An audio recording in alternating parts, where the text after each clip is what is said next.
La cervicalgie est une douleur, cette fois, qui part de la base de la tête jusqu'en haut des épaules à peu près, qui est relativement fréquente et qui en plus est bien aggravée, on va dire, par le problème de la distance œil-tâche. C'est le fait de devoir regarder quelque chose d'un peu précis.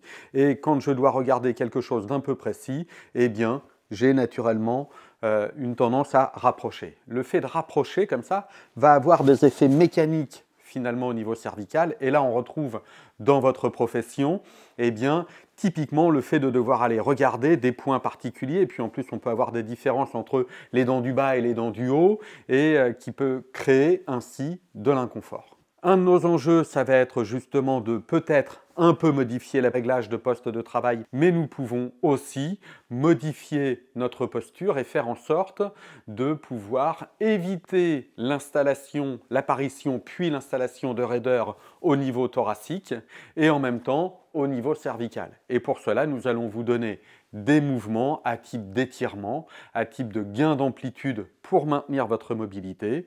Et nous vous invitons évidemment à maintenir une certaine activité physique pour maintenir cette musculature. Et la musculature la plus importante est celle qui vous redresse, vous permet justement de lutter contre l'attitude enroulée que vous connaissez trop bien dans votre activité professionnelle. Pour les cervicales, vraiment, on est sur un problème lié à l'enroulement. Et là, enroulement au niveau cervical haut et cervical bas. Cette flexion permanente étire les muscles de derrière, met en tension les ligaments, met en tension la musculature et en même temps crée un raccourcissement permanent des muscles de devant. Cette zone, du coup, devient un petit peu sensible. De réduire un petit peu cette posture nous paraît être un bon critère.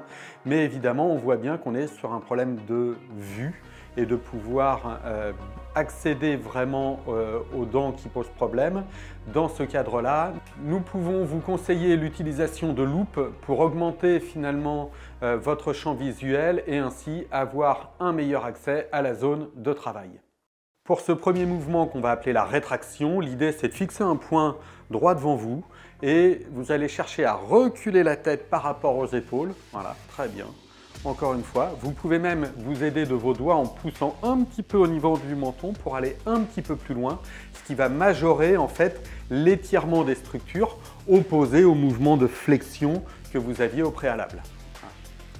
Après ce premier mouvement, on peut faire en plus, à partir de la position de rétraction, un mouvement d'extension où je laisse partir la tête en arrière et ce qui permet d'étirer la musculature de devant. Voilà, on va pouvoir le reproduire encore une fois, 3 à 5 fois.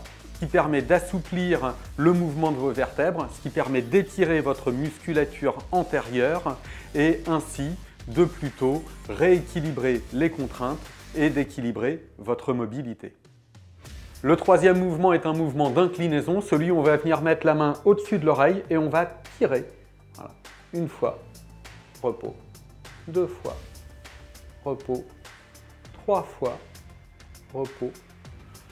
Avant de faire l'autre côté, ça permet d'étirer les trapèzes supérieurs notamment, ainsi que les muscles scalènes, mais qui du coup nous permettent de retrouver de la mobilité au niveau cervical.